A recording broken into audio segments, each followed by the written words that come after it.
Listo. Bueno, em, vamos a ir, esperen que tengo acá el, bueno, vamos a hacer el intento de charlar entre todos y vamos a ir viendo por dónde lo vamos armando. Porque la verdad es que es un tema bastante amplio, hay mucho para charlar, hay mucho para pensar. Y bueno, me mandaron algunas cositas, hicieron algunos comentarios, eso me gustó, así que vamos a ir un poco por ahí. Em, bueno, la cuestión de qué preguntas, qué cuestionamientos le plantean las teorías de género al psicoanálisis, me parece que ya de por sí era un intento de poner arriba de la mesa cuáles son los debates que se abren, qué es lo que se abre, qué es lo que tenemos para pensar. Y en relación a esto, vamos a tratar de situar algunas cuestiones primero. Em, Habrán escuchado la cuestión del psicoanálisis con perspectiva de género, escuchamos muchos autores hablando, se escucha mucho en la calle, se escucha mucho por todos lados, quiere decir que hay algo ahí para escuchar, pero también para ir ubicando de qué campo viene cada uno, ¿no? Entonces, los estudios de género por un lado y el psicoanálisis por otro lado comparten algunas cuestiones y otras no. Entonces, me parece que algo que muchos autores en este momento tienen necesidad de aclarar es si un filósofo se pone a pensar cuestiones en relación a la filosofía y piensa al sujeto y piensa a la mujer y piensa al hombre y piensa a la época, probablemente por su tradición filosófica va a tomar algunos autores, viene trabajando ciertos conceptos y piensa desde su campo, desde la filosofía. Al antropólogo le pasa lo mismo, al psicoanalista le pasa lo mismo. O sea, cada uno va teniendo sus modos de abordar el tema.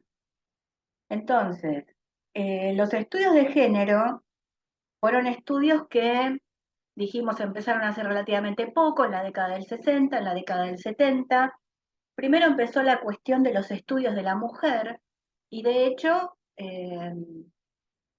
aparece en Buenos Aires también grupos para hablar de estudios de la mujer.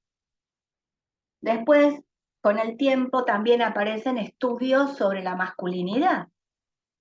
Y vamos a ir viendo qué es lo que hizo necesario empezar a hablar de la mujer y del hombre, de la mujer y de la masculinidad.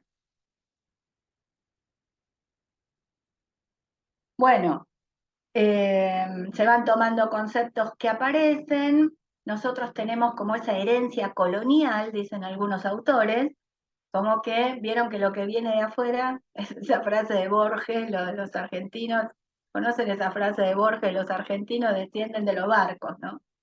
Como que hay como cierta mirada donde un poco todo lo que viene de afuera tiene otra visibilidad, ¿no?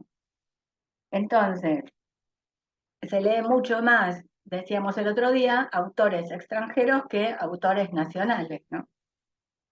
Con los conceptos pasa lo mismo, digamos, la visibilidad, decíamos el otro día, la visibilidad que tuvo la cuestión de lo que propone Butler, que es una filósofa, tiene otra, tiene una perspectiva mundial.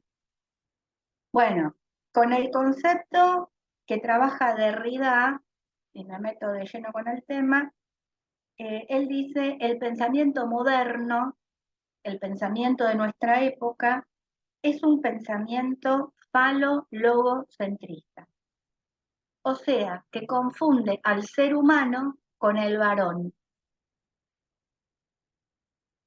También el psicoanálisis, y acá podemos ya meter algo del debate, debate voy a decir, debate me refiero a lo que tiene la teoría de género, las teorías de género, los feminismos, para lo que tienen para conversar con el psicoanálisis, los psicoanálisis y las distintas versiones. Entonces, decir falo y decir confunde con el varón, ya hay algo que nosotros podríamos decir, momentito, no vamos a confundir demasiado rápido lo fálico con el varón. Ese es un concepto que nosotros tenemos desde hace bastante, ¿no? Es más, los hombres padecen eso también. Pero bueno, Derrida, que es filósofo, no es psicoanalista, dice, eh, el pensamiento moderno es un pensamiento falo-logo-céntrico, o sea que todo el logos, todo lo que piensa, lo piensa desde el ser humano entendido como lo entenderían los varones. Y eso es muy sencillo de entender. Si venimos con una tradición donde los que accedían a el logos eran los varones, se entiende que se piense desde los varones. Entonces quizás ahí hay algo para, entre comillas, vamos, no sé si puedo usar la palabra, corregir, ¿no? Bueno, eh, esto tiene sus pros y sus contras, porque así como está en cuestión cuál es el lugar de la mujer, también va a estar en cuestión cuál es el lugar del hombre, porque no hay una sola versión del hombre, no hay una sola versión de lo que es ser un hombre. Entonces, se supone que se hace teoría desde ahí, los varones son, esta frase es de un texto, los supuestos sabidos, ¿no? Como que se sabe. Quizá tampoco se sabe tanto, porque homologar varones a ser humano también es a costa de resignar cuestiones individuales, subjetivas de esos varones. Porque así como decíamos el otro día, la mujer la pensamos hoy diferente a como la pensaban nuestras madres y nuestras abuelas, también vale para el varón. Pensar un varón hoy también es diferente a como fue nuestro padre y nuestro abuelo. Bueno, entonces vieron que ahí ya tenemos como un cruce con Derrida. ¿Ok? Estamos de acuerdo con lo falologocéntrico, pero tampoco identifiquemos al falo con los varones. Eh, Algo que mencioné el otro día y que me parece que lo quiero decir de vuelta porque lo tenemos que recordar es, nosotros como psicoanalistas, ¿qué elementos, qué conceptos tenemos para trabajar? Lo mismo dirá el antropólogo, lo mismo dirá el filósofo, lo mismo dirá el abogado. Bueno, otra diferencia que me parece que hay que hacer rápidamente, porque ahora se escucha mucho lo queer, el feminismo. Otra diferencia que hay que hacer es que tienen orígenes distintos, todo lo que viene de la rama queer que lo que viene de la rama feminista. Hay que hacer una diferencia. Porque lo queer eh, tiene una historia que viene desde la cuestión de la diversidad sexual y la diversidad identitaria. ¿Se acuerdan que el otro día decíamos, bueno, empezó el tema del orgullo gay, a partir de una represión que hubo en un bar, se reprimieron, eh, se reprimió en un bar donde fundamentalmente había gays y travestis. Entonces, a partir de ahí surge la cuestión de todo lo que ya conocemos de la marcha del orgullo gay. En cambio, el feminismo tiene otro origen, que a su vez hay dos corrientes bastante marcadas, que una es la corriente anglo y la otra es la corriente francesa. La corriente anglo del feminismo lo que articula es las relaciones objetales en términos del psicoanálisis con la igualdad. Y la corriente francesa anuda sobre todo el psicoanálisis lacaniano con el feminismo de la diferencia. O sea, ya desde el vamos les preocupan cosas distintas. A lo gay le preocupa la igualdad en la diversidad sexual y al feminismo le preocupa más el tema de los derechos y la igualdad en relación a los privilegios del hombre. son otras las discusiones, ¿verdad? Aunque también van a coincidir en algún punto, pero también no tienen las mismas inquietudes. Bueno, en la Argentina, desde la década del 70 hay mucho trabajo en relación al feminismo. Les voy a nombrar psicoanalistas que trabajaron en la Argentina, porque la verdad que me parece que está bueno conocer los nombres, está bueno saber que existen, está bueno ir a esa bibliografía. Entonces, desde la década del 70, psicoanalistas como Ana María Fernández, que quizás la conocen de alguna cátedra en la facultad, Eva Giberti, que quizás la conocen porque era la mujer de un médico muy famoso que se llamaba Raskowski, que él era muy de los medios en esa época, muy estar, entonces a ella se la conoce también mucho por eso. Y otras personas que no tuvieron tanta visibilidad, pero que trabajaron bastante, como por ejemplo Gloria Bonder, Mabel Burin, Marta Rosenberg e Irene Meller. De todas ellas hay un montón de textos, un montón de trabajo. Es más, Débora Tajer cuenta que Débora Tajer, que tiene una cátedra de género en la Universidad de Buenos Aires ahora, ella cuenta que empezó a trabajar, empezó a estudiar, a hacer cursos, a trabajar con Ana María Fernández, y en un momento le dice, pero pará, lo que estoy leyendo de Butler es lo mismo que leí en tu libro. Pero bueno, la visibilidad que tiene una y la visibilidad que tiene la otra son totalmente diferentes. Bueno, me gustó nombrar esto porque la verdad que Buenos Aires en el psicoanálisis es un lugar muy importante en el mundo y está bueno que se sepa que hay trabajo, que hay mucho concepto y que hay mucho para trabajar. Hay mucho trabajar. Bueno, eh, bueno, vuelvo a este otro punto. En este momento se propone incorporar la dimensión política de la subjetividad en la determinación de los malestares y en la constitución del psiquismo. Digo, esto de la dimensión política tiene que ver con la igualdad de derechos, ¿verdad? Y la categoría fundamental es esa, justamente, la de la desigualdad de poderes entre varones y mujeres. Con esa desigualdad, con esa jerarquía desigual, económica, simbólica, erótica, y cómo eso tiene impactos en el psiquismo y cómo se vinculan. Entonces, desde el feminismo se piensa así, depende cómo se lee el malestar, depende la determinación del malestar y por supuesto eso va a generar una lectura diferente si se incluye la variable del poder y cómo se va a intervenir en eso. Ahora, ¿qué nos plantea a nosotros como psicoanalistas? Porque todo esto está buenísimo, ¿sí? Y de hecho, todos estamos de acuerdo. Ahora, desde el psicoanálisis, cuando vos recibís un paciente en la individualidad.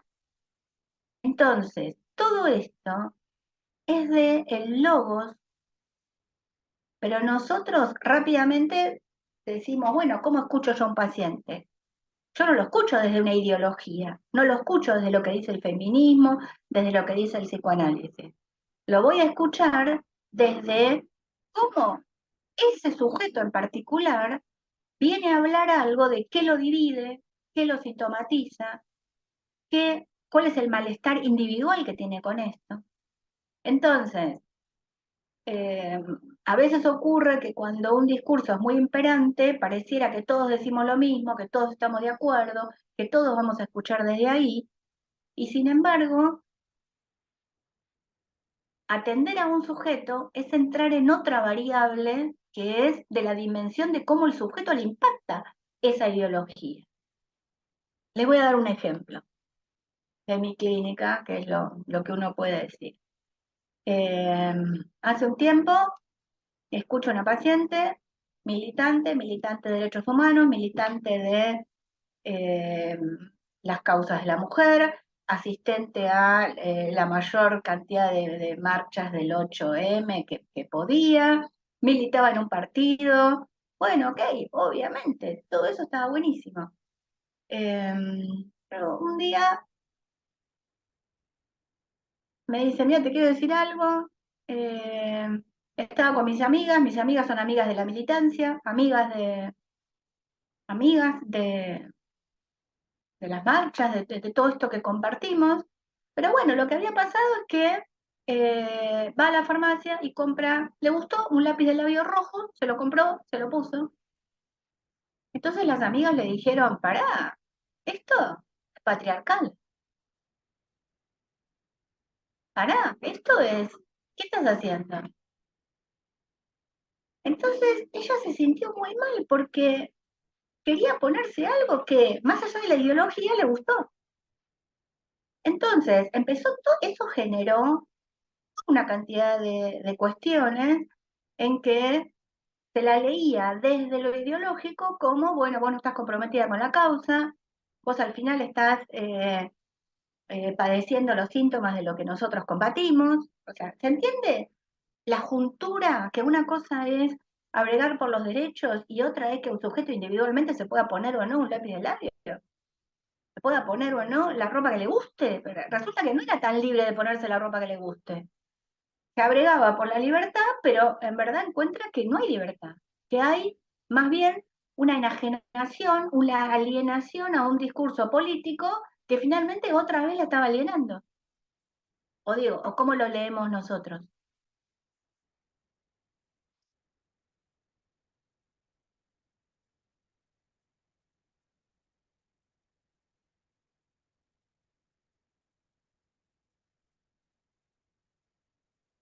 Bueno, eh,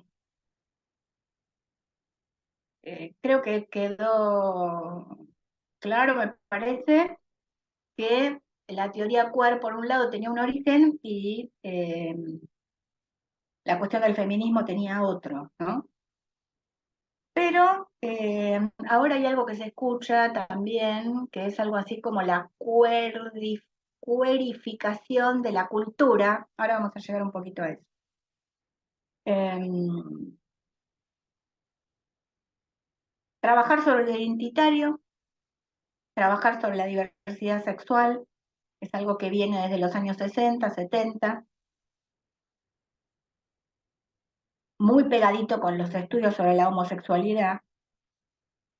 Pero esa diferencia que les decía entre uno y el otro, también por momentos los deja en veredas opuestas, porque lo queer no tomaba en cuenta la diferencia de poder entre varones y mujeres. Entonces, también ha habido críticas desde lo queer hacia el feminismo, en el sentido de, bueno, ustedes son binarias. Entonces, vieron que se empiezan a armar una serie de discusiones entre un ámbito y el otro. Bien. Eh,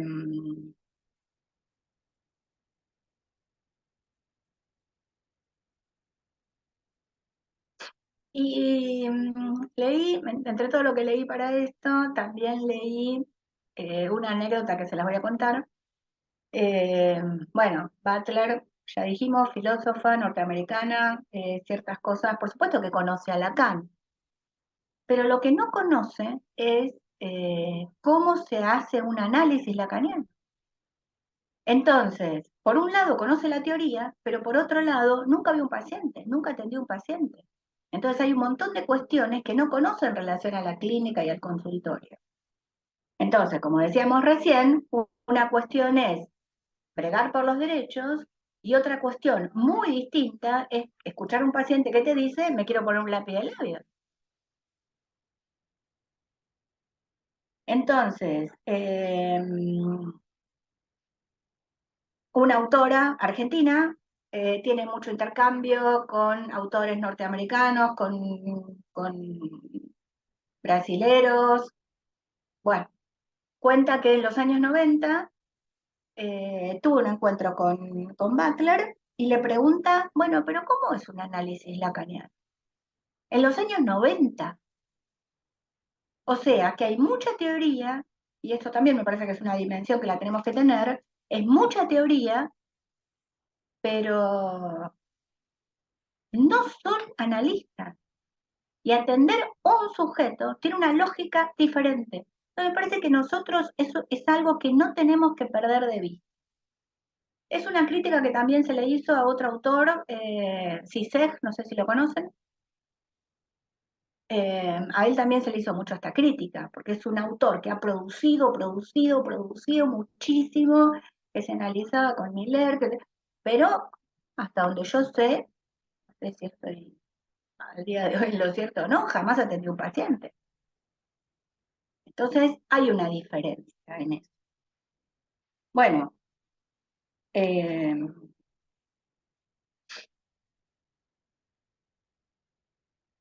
bien, creo que quedó dicho que hacer clínica y pensar sobre los problemas son de dos ámbitos distintos. No es de la misma cosa. Por supuesto que los aportes de la filosofía sirven, por supuesto que todo lo que pensemos de la época sirve, todo lo que pensemos de la cultura sirve, eh, pero no es lo mismo que atender. Eh, Encontré una psicoanalista brasilera que dice algo así como, bueno, tenemos que estar culturalmente preparados. Uno como analista tiene que estar culturalmente preparado, entender, saber, conocer todo esto. Pero está claro que no atendemos desde ahí, ¿verdad? Bueno,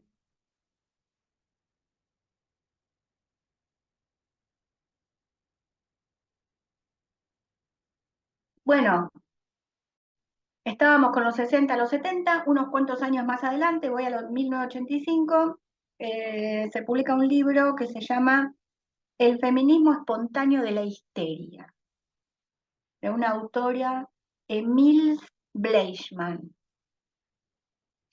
Es argentina, pero está exiliada en España y más o menos concuerda con la ola verde, con todos estos movimientos, y entonces la temática se masifica, es como que aparece otra oleada de masificación de la temática feminista.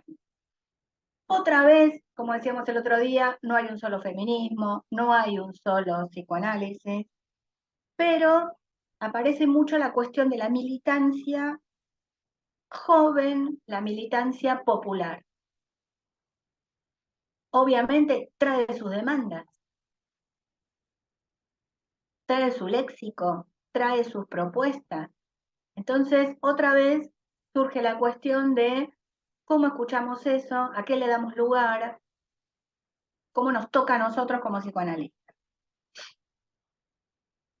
Voy a dar un ejemplo de este debate, que es un debate que está abierto, obviamente, que es con qué feminismo discute el psicoanálisis.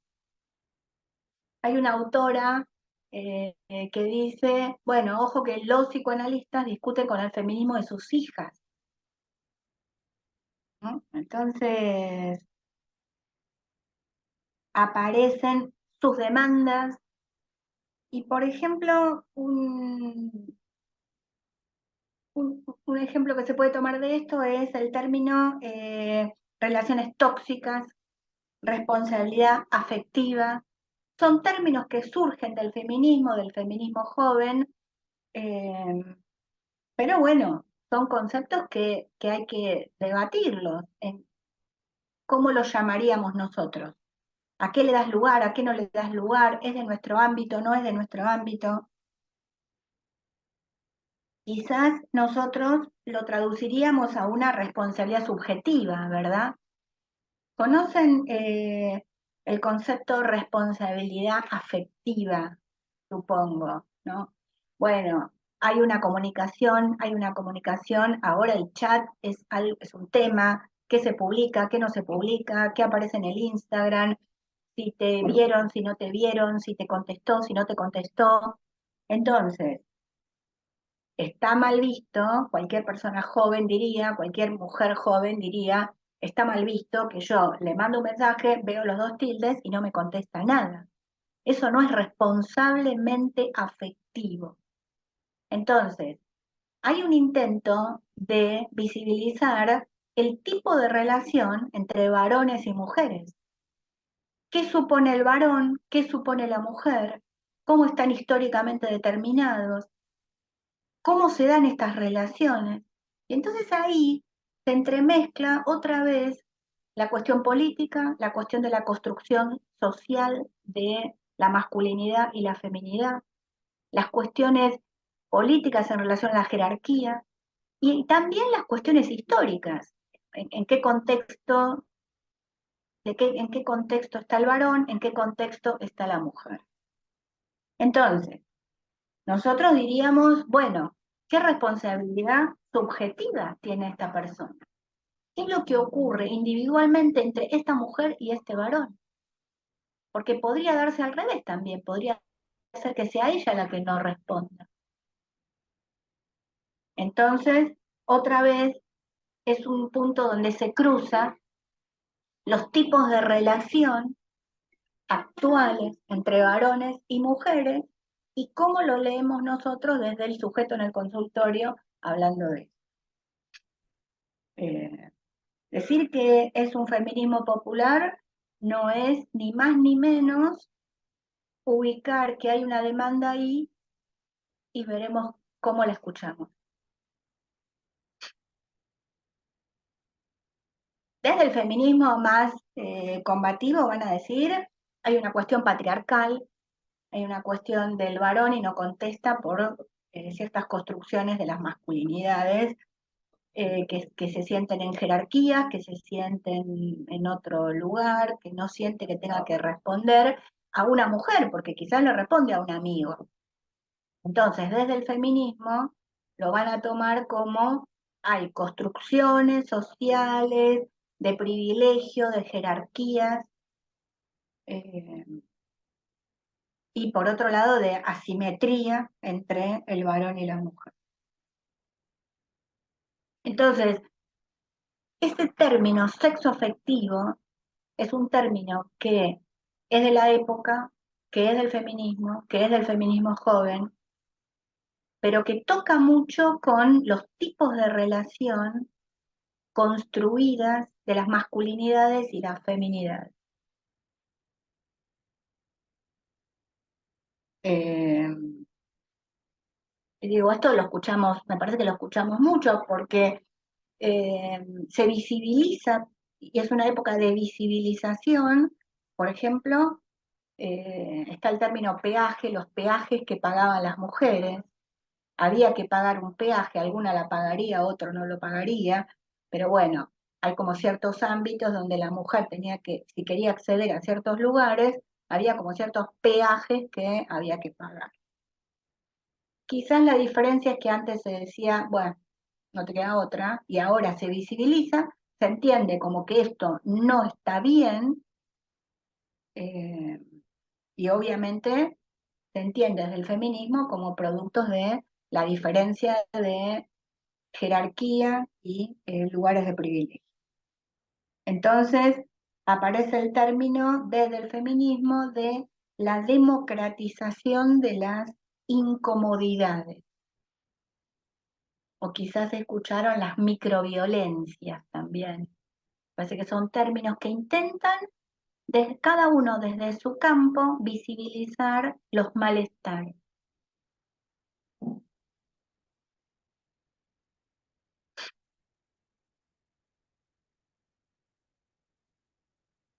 Para nosotros, como psicoanalistas, pensamos en la ética, en la posición ética del sujeto. Entonces, la traducción a nuestro campo, y no sé si la palabra es traducción tampoco, quizás es como lo leemos nosotros, cómo entendemos el sujeto, cómo venimos pensando en el sujeto, la dimensión ética para nosotros tiene que ver con que si el sujeto está o no está en relación a su deseo, y entonces quizás vamos a pensar que además Y quiero decir además, porque no se trata de decir, bueno, esto de la sociología, esto de la filosofía y a nosotros no nos toca nada. Pero además de pensar que quizás hay cuestiones muy instaladas sociológicamente de qué hace un hombre, qué hace una mujer, y eso da privilegios y jerarquías sociales, además nosotros vamos a pensar cuál es la dimensión ética de ese sujeto en relación a su posición como sujeto. Entonces, nosotros vamos a sumarle, voy a decir, vamos a sumar, me gusta decirlo así, si hay un sujeto ético o no. Y ético estoy pensando en el deseo y en la construcción de su posición subjetiva. Eh, lo mínimo ético es en relación a si algo está bien o mal para ese sujeto, ¿no?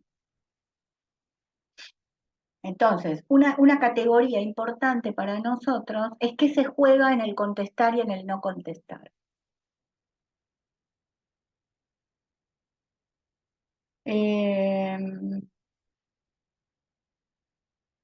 Otro punto que está en debate últimamente es el tema del masoquismo. Ya, ya venimos, eh, ya venimos con cambios. Vieron que del DSM-4 ya se viene sacando el concepto de homosexualidad como una patología, se saca el concepto de histeria como una patología, y ahora estamos un poquito como repensando la cuestión del masoquismo. Entonces, eso es un debate. Lo digo para dejarlo planteado. No tenemos hoy eh, la respuesta, pero desde los estudios de género, lo que se dice es, hay una erogeneidad de dominación de uno sobre el otro. Entonces, se, des- se despatologiza el masoquismo y se convierte en una categoría política. Es decir, erogeneidad de dominación ya lo pone en términos de una categoría política, ¿verdad? Uno domina al otro. Y ese sometimiento, esa erogeneidad de dominación, es un sometimiento articulado a relaciones de dominio que son marcas patriarcales. Bueno, ¿qué decimos nosotros de esto? ¿Qué tiene para decir el psicoanálisis? Bueno, Lacan dice en algún lado, las formas de normalidad son neurosis, psicosis, perversión. Son formas, digamos, son las tres formas en las que nosotros entendemos al sujeto. Dentro de la perversión, el masoquismo es una de sus formas.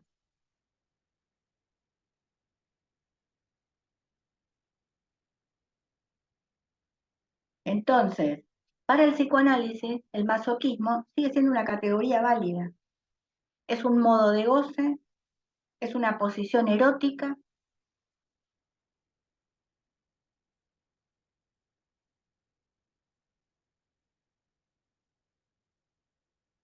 Entonces, ¿desde qué juicio, desde qué prejuicio o desde qué lugar se va a escuchar eso? Entonces, sigue vigente que un sujeto consulte por lo que consulte, tenemos la dimensión de las teorías y tenemos la dimensión de ese sujeto en el uno por uno, como nos hemos cansado de decir, y sigue vigente. Porque vuelvo a este punto, yo no puedo escuchar al sujeto desde la teoría ni viceversa, ¿no? No es que le vamos a bajar la teoría, mire, ahora no. Pero bueno, el masoquismo implica una forma de goce. Y ese tratamiento no puede ser por la vía de una teoría.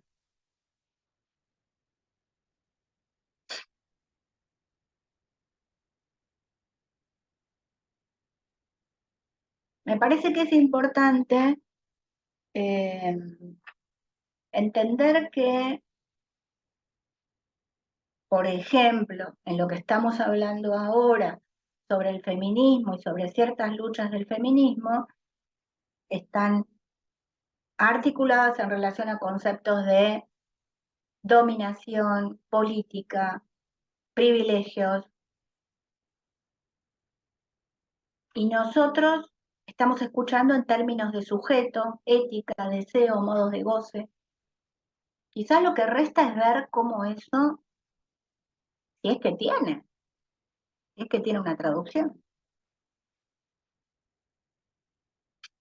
Bueno, otro debate eh, es la cuestión del diagnóstico.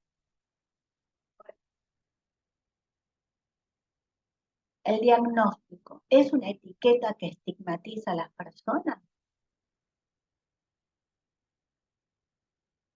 o nos dice algo? Porque una cosa es decir el diagnóstico estigmatiza y otra cosa es decir el diagnóstico te sirve para pensar cómo intervenir, para pensar qué sujeto viene a la consulta. Entonces, los diagnósticos son importantes porque eso te permite trabajar como psicoanalista, pero es importante cuando lo hacemos desde los conceptos que nosotros tenemos metapsicológicamente y no desde lo fenoménico. O sea, yo no puedo decir que una persona por un fenómeno, ahora voy a desarrollar un poquito de eso, pero no voy a decir que es la estructura a partir del fenómeno, es un poquito al revés. Entonces, sí, bueno, desde las teorías de género, la crítica que se le hace al psicoanálisis, que aún tiene marcas patriarcales y heteronormativas, y que las leen, por ejemplo, en cómo se piensan algunos fenómenos, y creo que uno de los más paradigmáticos son las identidades trans. Entonces, ¿qué es un sujeto trans?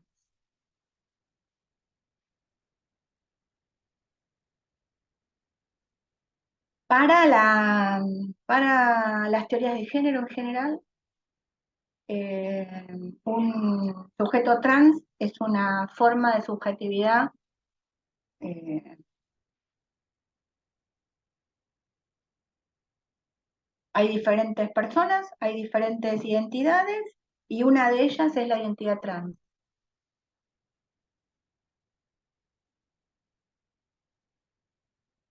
Algunos psicoanalistas van a decir, bueno, hay un repudio de lo real del cuerpo y entonces lo ubican de lleno en el campo de la psicosis.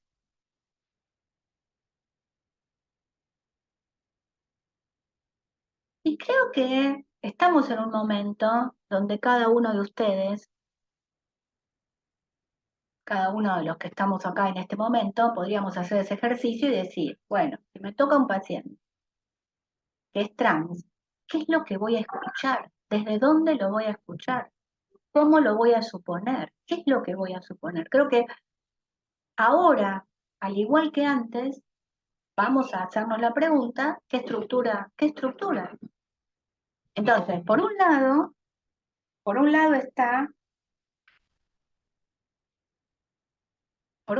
está por qué consulta ese sujeto, qué es lo que le pasa, de qué se viene a quejar, qué es lo que lo trae a la consulta, eh, y tenemos elementos para pensar si es una neurosis, si es una psicosis o si es una perversión. Eso se debate en este momento, porque no es de eh, bueno, hay distintos modos de leerlo.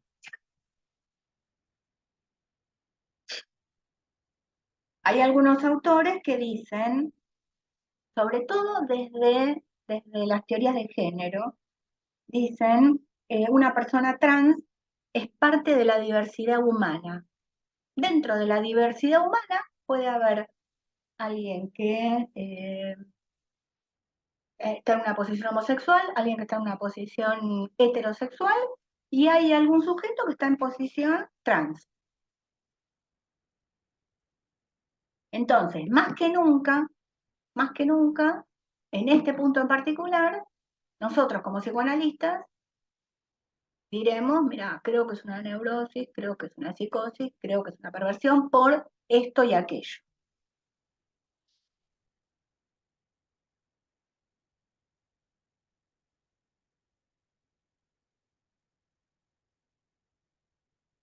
Obviamente que está arriba de la mesa, como si está ese manto de que todo es hetero, falo, lobo, normativo, hetero, patriarcal, o sea, digo, toda esa cuestión está.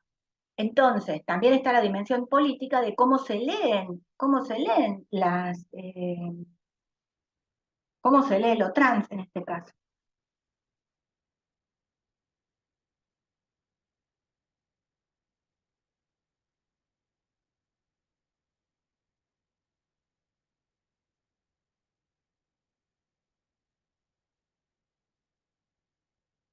Eh,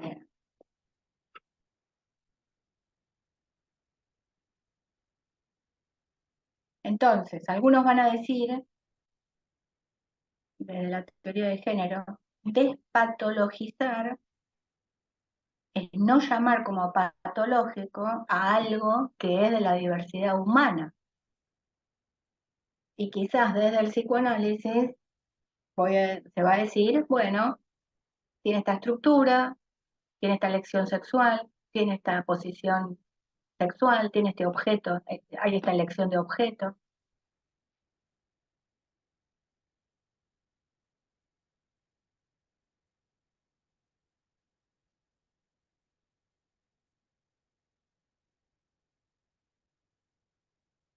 Bueno, leí algo que se los quiero contar, parece que estamos en la época post-closet. Eh, bueno, hace unos años la cuestión era, ¿se acuerdan? Salir o no salir del closet, asumir lo que eras, lo que no eras, si eras homosexual o no eras homosexual. Justo estuve mirando unos capítulos de una serie que pasan por la tele que está ambientada en los 70, esta eh, Argentina en los 70. Entonces el pibe está si sale o no sale, si se asume o no. Él sabe que es homosexual, pero el contexto no se lo permite. Entonces en ese momento era, bueno, se asume, no se asume, pero no era solamente individual, porque también cuenta cómo el contexto toma lo que él, la posición que él tiene. Pero ahora que estamos en una etapa post-moderna, post-closet, entonces lo que se piensa es, bueno, ahora ya no es más si lo va a asumir o no, porque estamos más en la posición de que el sujeto no tiene problemas en asumirse y el contexto tampoco tiene problemas. Entonces, esa apertura también permite la diversidad.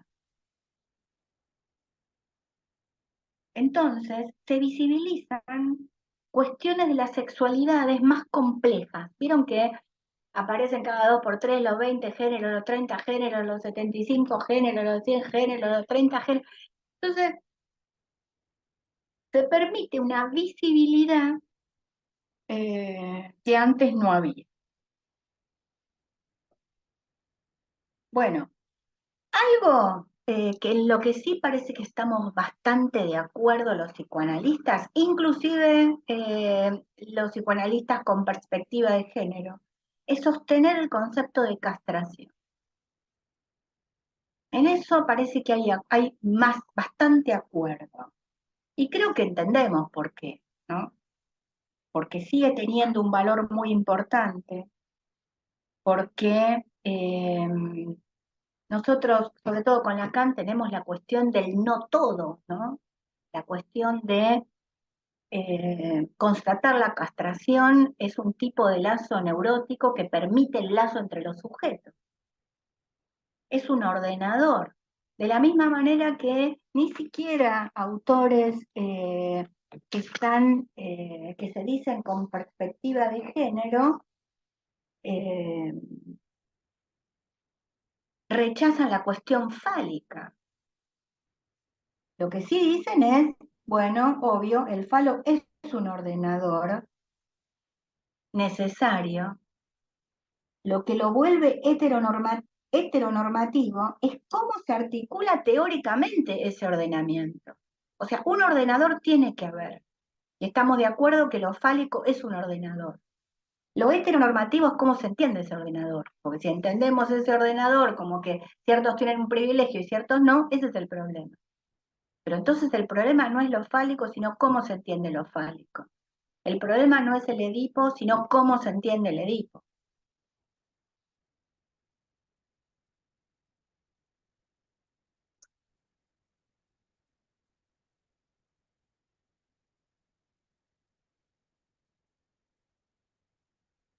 Por ejemplo, otra cuestión es, hablando de los ordenadores, ¿no? La cuestión del padre. eh, Vieron que a título de la función paterna uno le dice función paterna, pero se podía haber llamado de cualquier otra manera, ¿no? Pero bueno, como hay una marca de la época y el padre era el ordenador, se ve que Freud ahí le pone paterna, pero todos sabemos que la función paterna no solamente recae en el padre. Entonces, quizás se podía seguir llamando de esa manera, sí, no, a condición de que se entienda de qué estamos hablando cuando estamos hablando de la función paterna. Entonces, tiene una función ordenadora.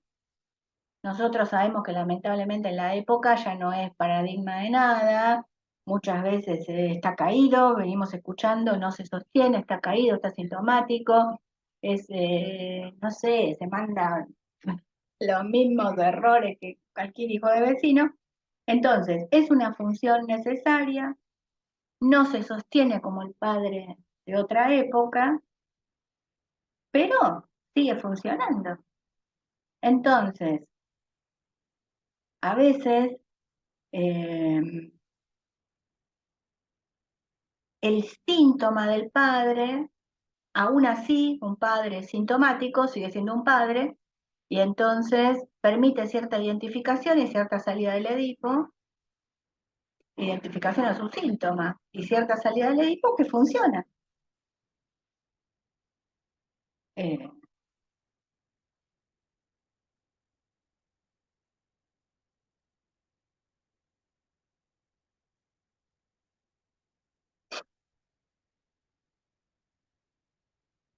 Obviamente que un padre que viola a su hija dejó de ser padre, ¿verdad?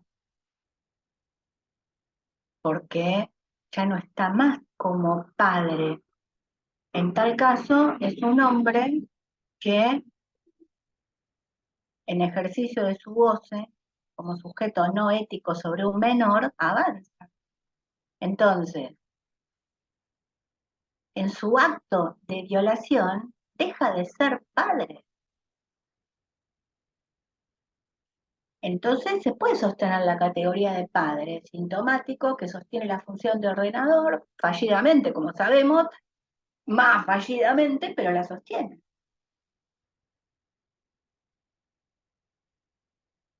Hay un trabajo, creo que es de Rita Segato, que hace una investigación sobre, o publica un libro, vieron que ella vive en Brasil, y en un texto que se llama Estructuras Fundamentales de la Violencia, hay una investigación que está con un título en brasilero, dice Fala preso, habla, falar, hablar, habla preso, eh, que trabaja un poco la cuestión de los violadores, los femicidas. Entonces, ¿qué nos lleva, qué género, qué tipo de machismo los lleva a cometer esos actos? Pero fíjense que aún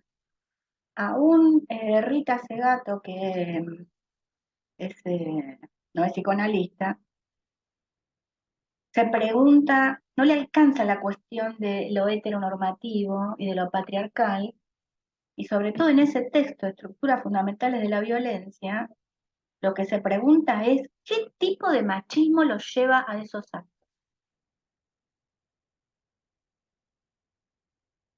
Eh, Voy a decir dos cositas y con esto quieren charlamos un poco. Eh,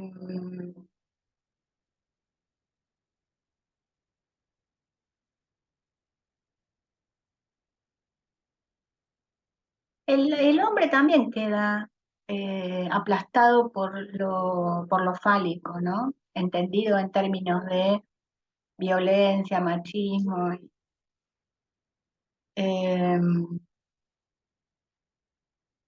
entonces, por ejemplo,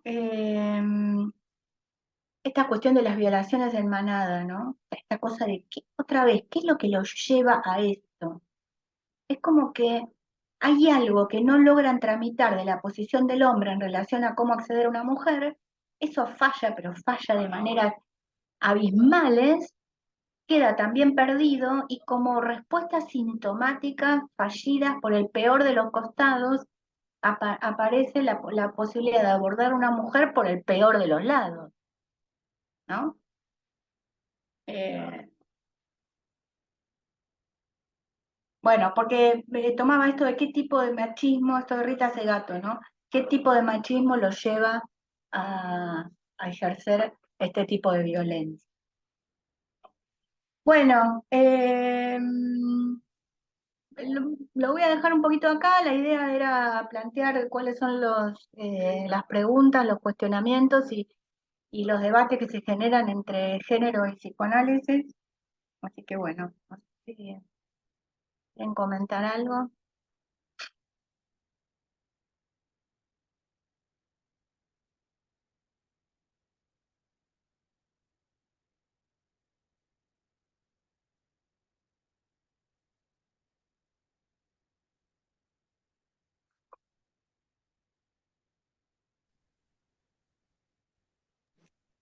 Hola Isabel, hola a todos. Hola, ¿qué tal?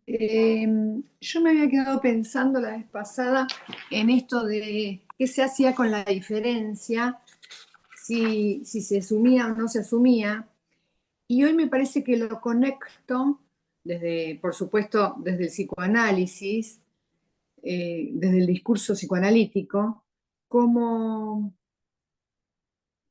porque pensaba, uno puede no decidir, la persona puede no decidir, y esa sería una decisión.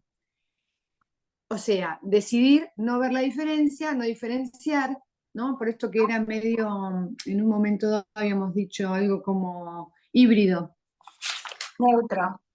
neutro. Entonces, como que no se tomaba una posición. Y yo pensaba, ¿hasta qué punto muchas veces se dice, bueno, no decidir también es una decisión, ¿no? Pero lo pensaba desde la responsabilidad subjetiva, hoy, con un poco más de argumento, y pensaba justamente el no decidir no aparece el sujeto, ¿no? No aparecería el sujeto.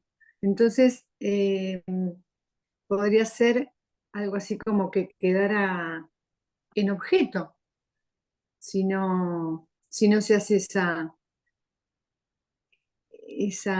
construcción subjetiva sería, ¿no? El decidir algo.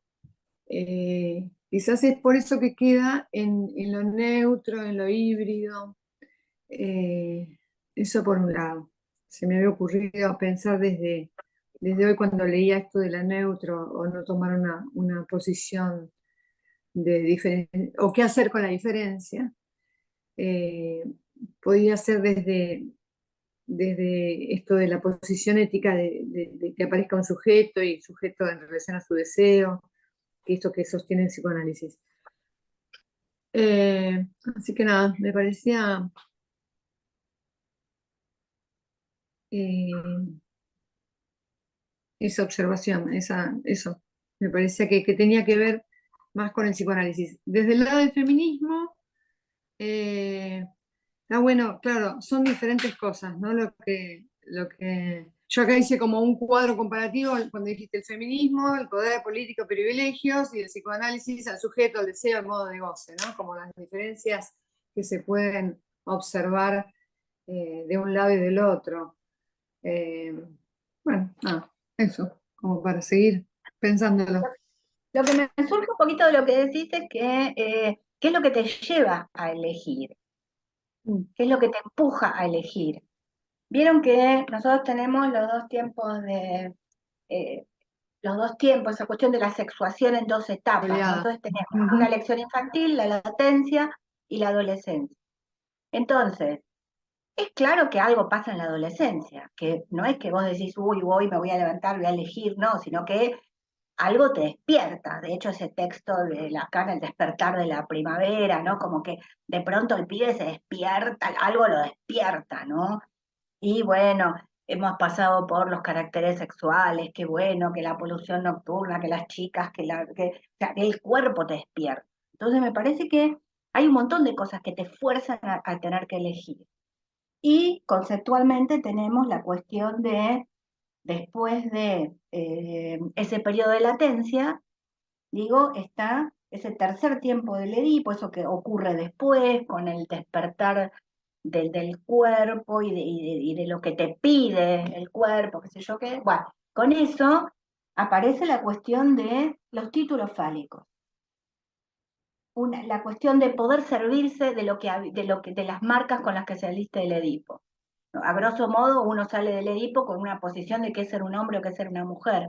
Después viene el tipo de elección de objeto, ¿verdad? Uno puede ser un hombre, puede ser una mujer, y puede haber un tipo de elección de objeto que se verá cuál es.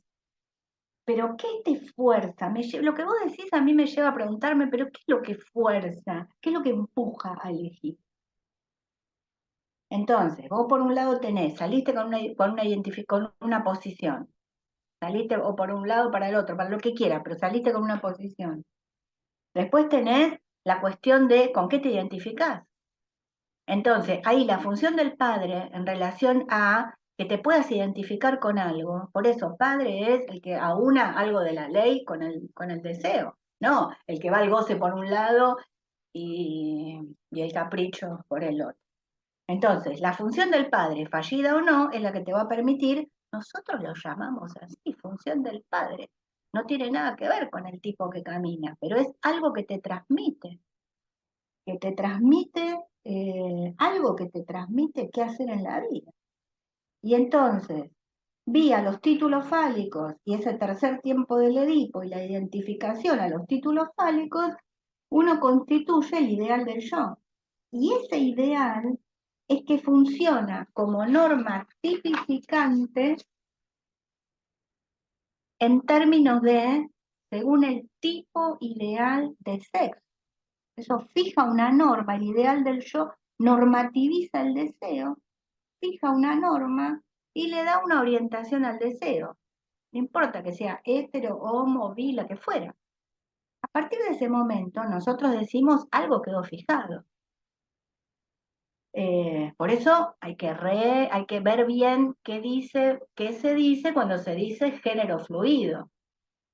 Se dice que no está biológicamente determinado, se dice que se puede elegir una cosa o la otra, pero para nosotros el ideal del yo es lo que normativiza el deseo. Entonces, hay una elección identitaria que a su vez, en términos de Lacan, la pensamos en términos en relación al deseo del otro. Entonces tenemos así como nuestras balizas para ir pensando. Entonces yo lo que pensaría es, pero a esta persona, ¿qué le pasa que no elige? ¿Dónde se quedó? ¿En qué lugar se quedó?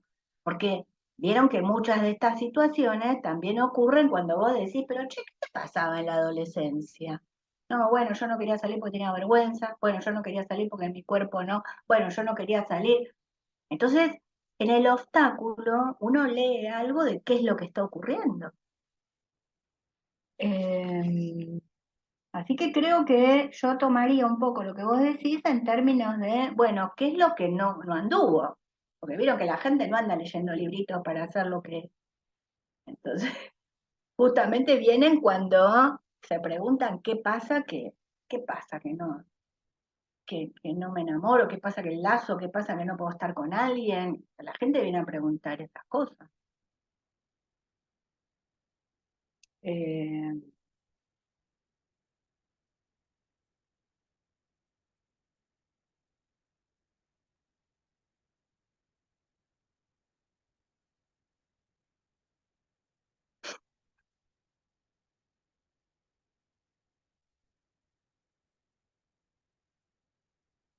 Creo que es interesante que tengamos bien en cuenta que cuando tenemos un sujeto que consulta por cierta división subjetiva en relación a su posición sexual, a la elección de objeto, a lo que es, a lo que no es, me parece que, eh, bueno, ¿qué es lo que nosotros como psicoanalistas tenemos para pensar? Y estos son los lugares donde hay que hacer funcionar lo que sabemos. Eh, lo que tenemos para pensar entre nosotros, lo que en estos grupos pensamos, porque no es que Butler te va a contestar Rita Segato, quiero decir, esos lugares, y no porque esté diciendo que no sirven, sino por una cuestión muy sencilla, no hacen clínica, no hacen clínica. Eh,